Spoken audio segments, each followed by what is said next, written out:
નમસ્કાર દર્શક મિત્રો, તમે જોઈ રહ્યા છો સાંઈ ગ્રુપ સંચાલિત ઝટપટ ન્યૂઝ અને નવસારી લાઈવ.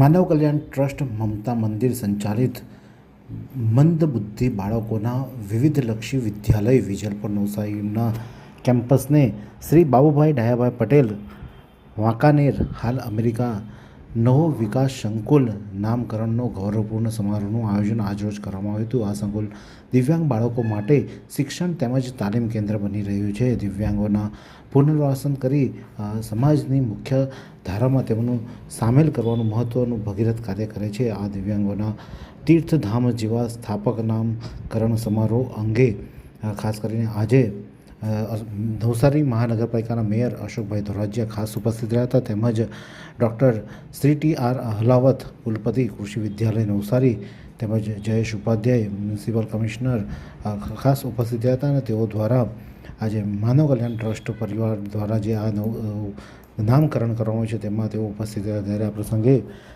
નવસારી મહાનગરપાલિકાના મેયર અશોક ધોરાજીયા શું કહે છે, આવો સાંભળીએ. માનવ કલ્યાણ ટ્રસ્ટ નવસારી દ્વારા દિવ્યાંગ બાળકો માટે સ્કૂલ ચલાવવામાં આવે છે. નવસારીમાં વિજલપુર રોડ પર 500 કરતાં વધારે દિવ્યાંગ બાળકો અહીંયા રહેવા જમવા સાથેની વ્યવસ્થા ઊભી કરવામાં આવી છે. આ સંસ્થાના સ્થાપક સ્વર્ગસ્થ મહેશભાઈ કોઠારીએ આ સંસ્થા સ્થાપેલી અને ધીમે ધીમે એનું વિસ્તરણ કરતાં તેઓ ડાંગ જિલ્લા સુધી પહોંચ્યા. એ દિવ્યાંગ બાળકો ડાંગ જિલ્લામાં પણ 180 જેટલા બાળકોની સંસ્થા ત્યાં ઊભી કરી. ખૂબ સારામાં સારી દક્ષિણ ગુજરાતની અંદર આ દિવ્યાંગ શાળા ચાલે છે. શાળાની સાથે સાથે બાળકોને અભ્યાસ સાથે અન્ય પ્રવૃત્તિઓ પણ કરાવવામાં આવે છે કે પોતે આત્મનિર્ભર બને. આજ રોજ આ સંસ્થાના એક સંકુલનું નામકરણ જે અમેરિકા નિવાસી બાલુભાઈ ડાયાભાઈ પટેલ દ્વારા જે રકમ આપવામાં આવી છે, ગુપ્ત રાખવામાં આવી છે અને આ બાળકોને મદદરૂપ થાય એટલે આ કેમ્પસના નામકરણનો કાર્યક્રમ હતો. એમાં મારી સાથે નવસારી મ્યુનિસિપલ કમિશનર ઉપાધ્યાય સાહેબ, સંસ્થાના ટ્રસ્ટીઓ ભાઈ શ્રી ઘનશ્યામભાઈ, વિરાટભાઈ અને અન્ય સૌ મહાનુભાવો ઉપસ્થિત રહ્યા હતા અને આ કાર્યક્રમ આજે નામકરણ વિધિનો પૂર્ણ કરવામાં. તો મમતા મંદિરના ટ્રસ્ટી શું કહી રહ્યા છે, આવો સાંભળીએ.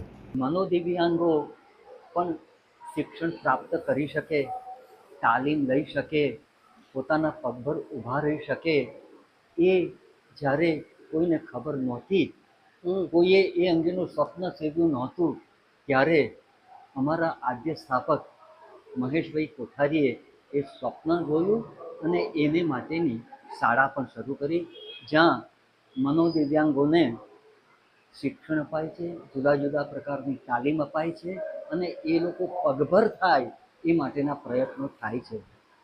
કોરોના કાળમાં જ્યારે બધાની નોકરી જતી રહેતી હતી ત્યારે અમારો એક મનોદિવ્યાંગ બાળકને એ લેપટોપ શીખેલો હતો, એને કારણે સુરતમાં નોકરી મળેલી હતી. આ બાળકો હવે પગભર થાય છે, એમના પરિવારની ચિંતા દૂર થાય છે અને એ બાળકોની શાળાનું નામકરણ માટે ખૂબ વિશાળ હૃદયના અત્યારે કેલિફોર્નિયા યુએસએ વાસી મૂળ વાંકાનેરના બાબુભાઈ ડાહ્યાભાઈ પટેલ તેમને ખૂબ મોટું દાન આપીને, દાન એ ધનની ઉત્તમ ચોથી ગતિ છે એ પુરવાર કરેલું છે. અમારા મનોદિવ્યાંગ બાળકોની શાળાનું આજે બાબુભાઈ ડાહ્યાભાઈ પટેલ નામકરણ થયું છે અને એ માટે અમે એમનો દિલથી, હૃદયથી આભાર માનીએ છીએ. આ પ્રસંગે ઉપસ્થિત રહેવા માટે નવસારી નગરના મેયર શ્રી અશોકભાઈ ધોરાજીયા, કમિશનર શ્રી ઉપાધ્યાય સાહેબ અને એગ્રીકલ્ચર કોલેજના માનવંત મહેમાનોનો પણ ખૂબ ખૂબ આભાર માનીએ છીએ. માનવ કલ્યાણ ટ્રસ્ટ મમતા મંદિર દ્વારા આજે એક નવું સોપાન એટલે કે જે શ્રી બાબુભાઈ ડાયાભાઈ પટેલ વાંકાનેર હાલ અમેરિકા દ્વારા મનોવિકાસ સંકુલ નામકરણ જે નવું આપવામાં આવ્યું છે તે નામકરણ કરવામાં આવ્યું છે અને જેમાં બાળકોના સર્વાંગી વિકાસ એટલે કે જે દિવ્યાંગ બાળકો છે તેમનો વિકાસ થાય, તેમને તાલીમ મળે અને તેઓ સમાજમાં એક અલગ પોતાનું વ્યક્તિત્વ ઊભું કરીને જીવી શકે તે પ્રકારનું આ એક નવા સંકુલનો આજે કાર્યક્રમ યોજાયો હતો. આ જ પ્રકારના અનવા સમાચાર માટે જોતા રહો સાંઈ ગ્રુપને સંચાલિત ઝટપટ ન્યૂઝ અને નવસારી લાઈવ. નવસારીમાં રાહત દરે ઉત્તમ સારવાર મેળવવાનું સ્થળ એટલે કેજલ life in multi speciality hospital, જ્યાં સામાન્ય ઓપીડી ઉપરાંત સર્જિકલ, બાળરોગ, સ્ત્રીરોગ, ઓર્થોપેડિક જેવા વિવિધ વિભાગોના નિષ્ણાંત તબીબો, અત્યાધુનિક સુવિધાઓ સાથેનું આઈસીયુ તેમજ મા કાર્ડ અને આયુષ્માન કાર્ડ હેઠળ સારવાર ઉપલબ્ધ છે. તો આ હોસ્પિટલનું સરનામું નોંધી લો. નેશનલ હાઈવે નંબર 48, સ્વામિનારાયણ મંદિર સામે, કબીલપુર, નવસારી. અને વધુ માહિતી માટે સ્ક્રીન પર દેખાતા નંબર પર સંપર્ક કરો.